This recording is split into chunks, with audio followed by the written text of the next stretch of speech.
Aujourd'hui, j'ai envie de vous partager tout ce que vous devez savoir si vous rentrez à l'école d'infirmière ou bien si vous êtes en plein questionnement et en plein doute pour savoir si vous avez envie de faire ce métier, qu'est-ce qui vous attend. Alors, restez jusqu'à la fin. La première chose que je vais vous partager, c'est le fait que la formation d'infirmière est une formation professionnelle. Donc vous alternez en fait vos journées entre les séjours à l'IFSI, donc les cours avec des intervenants qui viennent de l'école, mais aussi des intervenants qui peuvent venir en fait de l'extérieur, c'est-à-dire des médecins ou bien des personnes qui ont leur cabinet en libéral qui vont pouvoir vous dispenser une formation théorie. Vous alternez également votre temps avec la faculté, c'est-à-dire que vous allez dépendre d'une université et vous allez avoir également des cours qui vont vous être donnés par des personnes qui travaillent à l'université. Donc ça peut être des médecins, ça peut être des maîtres de conférences, donc tout un tas de personnes qui vont vous dispenser les cours. La deuxième chose que vous devez savoir, c'est en fait que vous allez alterner donc votre formation avec des stages.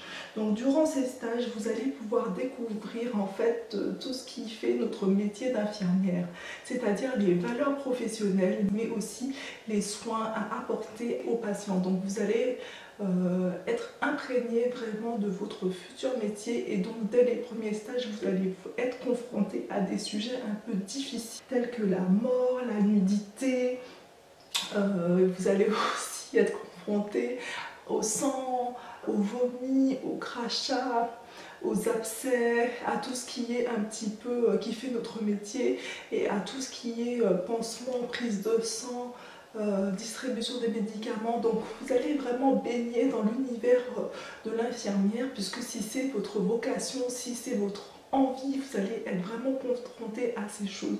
Moi je me rappelle mon premier stage, c'était un stage vraiment difficile parce que j'avais 19 ans et je ne connaissais vraiment rien à tout ça. Et je savais que je voulais être infirmière, mais je ne savais pas que j'allais vraiment... Je connaissais le métier d'infirmière, mais je crois que j'idéalisais vraiment ça et du coup, j'étais pas du tout dans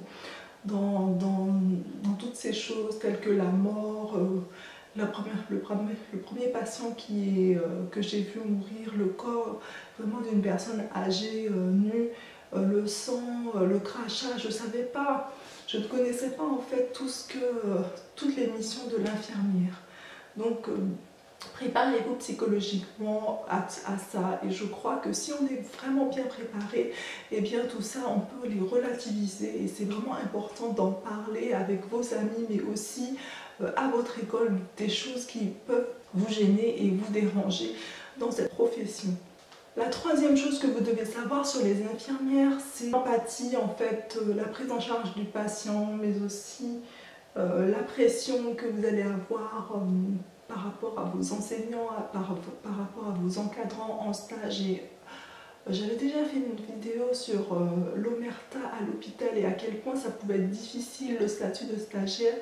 Mais je vous encourage vraiment à tenir le coup si vous avez vraiment envie de faire ce métier.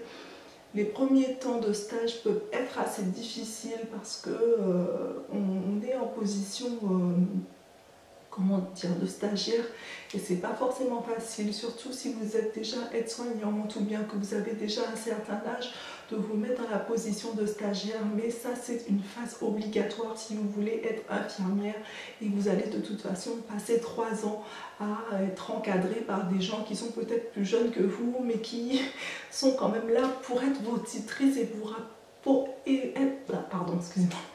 être votre tutrice et pour vous apporter en fait des connaissances et un savoir-faire infirmier. Donc essayez de relativiser, mais vous avez passé quand même par cette case-là.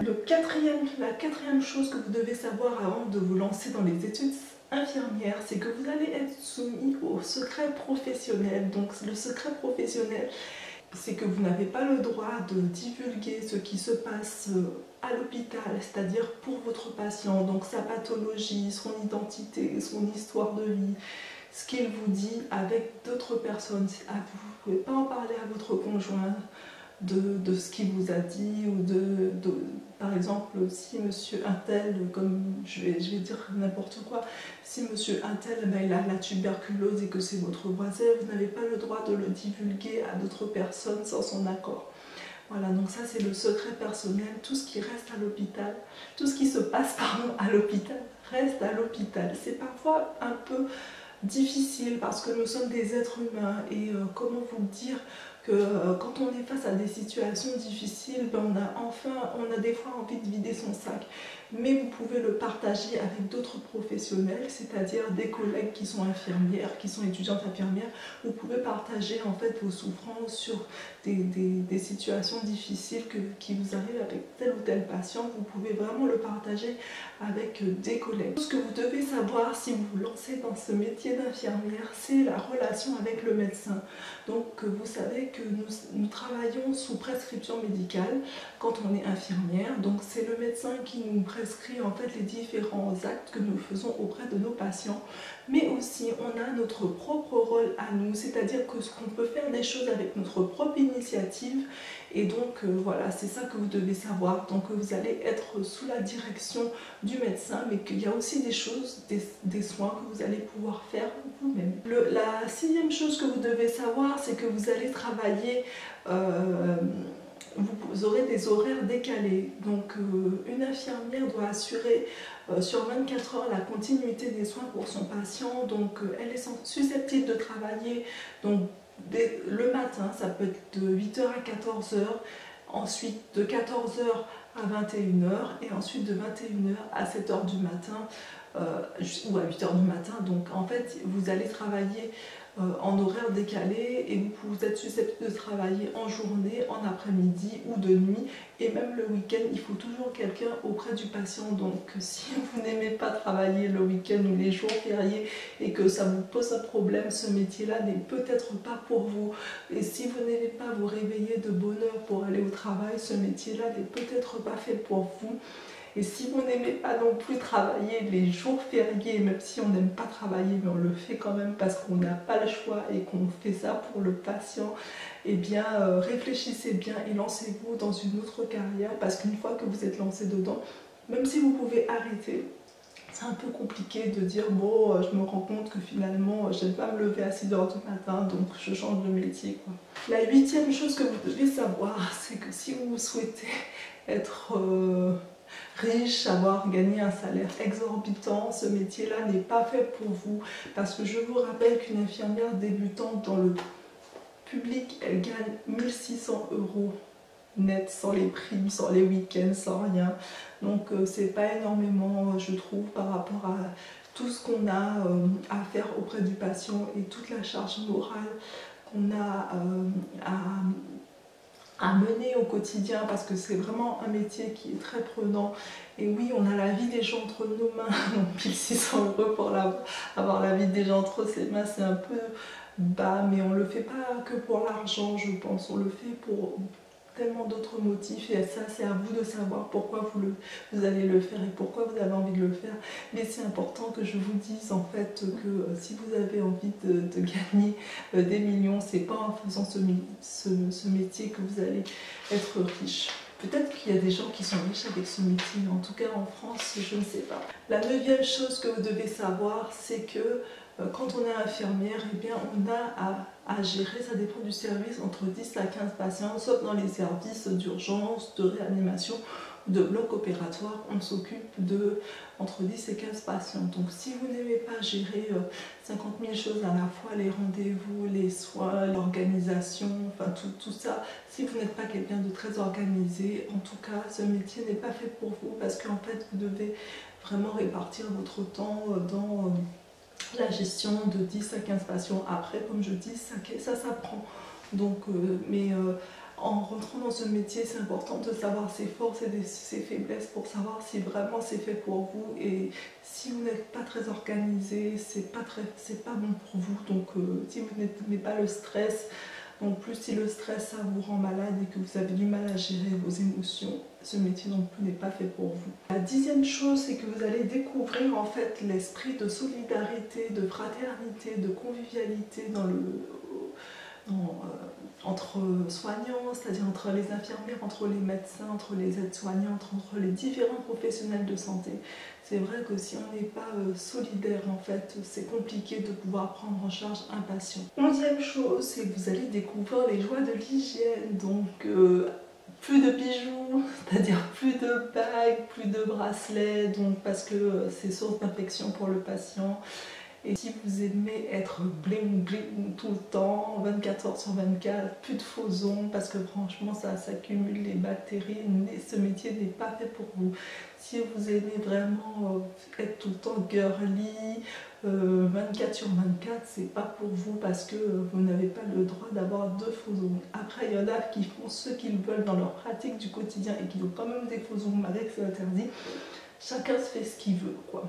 La 13e chose que vous devez savoir, c'est que c'est un métier plutôt féminin et donc dans ce monde des infirmières, il y a des fois des ragots, il y a des fois des histoires parce que les filles, il ne faut pas se mentir, on a des fois du mal à s'accepter, on aime bien pipoter, on aime bien ragoter sur les unes les autres, voilà, des fois c'est un peu compliqué, mais parfois d'autres c'est bien, hein. Faut pas se mentir, on aime bien des fois entendre des petites histoires sur les autres, mais bon, pas tout le temps. Donc sachez que c'est un monde très féminin et du coup il peut avoir des petites histoires entre les unes et les autres. 7e, je sais plus à combien j'y suis, en tout cas la chose que vous devez savoir, c'est que vous avez la possibilité, si vous rentrez dans ce monde d'infirmière, d'évoluer ou de travailler dans plusieurs services. Donc si vous vous ennuyez dans un service, vous avez la possibilité de changer, ce qui est bien dans notre métier parce qu'on ne peut pas faire la même chose toute sa vie, moi j'estime.